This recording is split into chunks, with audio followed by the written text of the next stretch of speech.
Hello bachcho, let's read the question first. The question says the assertion A. In alpha particle scattering, number of alpha particles undergoing head-on collision is small. Reason are small fraction of number of incident particles rebound back. Option A, both assertion and reason are true and reason is correct explanation of assertion.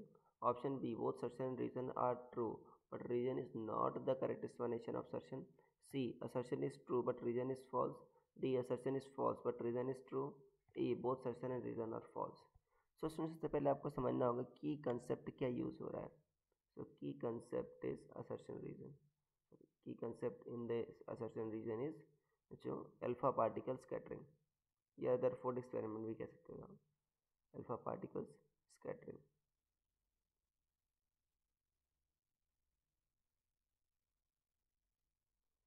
ये यहाँ पर alpha particle scattering.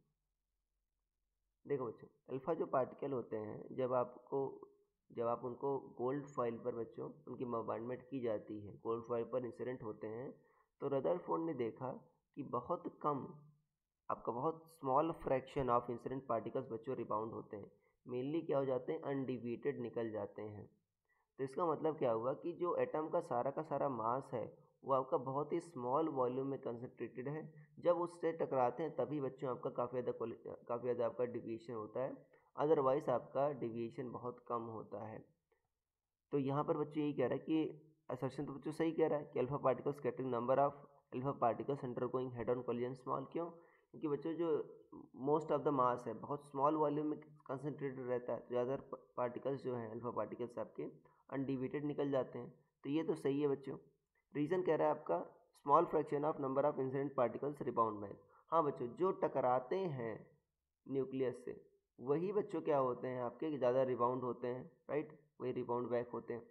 But यहाँ पर बच्चों explanation, यहाँ पर reason जो होना चाहिए अगर असर्शन को करेक्टली एक्सप्लेन करता तो ये होता कि क्योंकि सारा का सारा मास आपका कंसनट्रेटेड है इसलिए बहुत कम रिबाउंड करते हैं, बहुत कम हेड ऑन कोलिजन करते हैं. तो ये रीज़न होता तब जाकर एक्सप्लेनेशन आपका करता असर्शन का.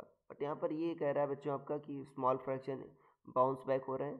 तो ये तो सही तो है बट करेक्टली एक्सप्लेन नहीं कर रहा. करेक्टली एक्सप्लेन कब करता, जब ये कहता कि क्योंकि सारा का सारा मास आपका न्यूक्लियस के अंदर है तो इसलिए आपका बहुत कम ही क्योंकि न्यूक्लियस बहुत छोटा है इसलिए बहुत कम हेड ऑन कोलिजन कर रहे हैं. तो असर्शन रीजन बोथ ट्रू है बट रीजन आपका करेक्ट एक्सप्लेनेशन नहीं है. तो आपका ऑप्शन बी सही हो जाएगा इसमें. So I hope you understood it well. Best of luck.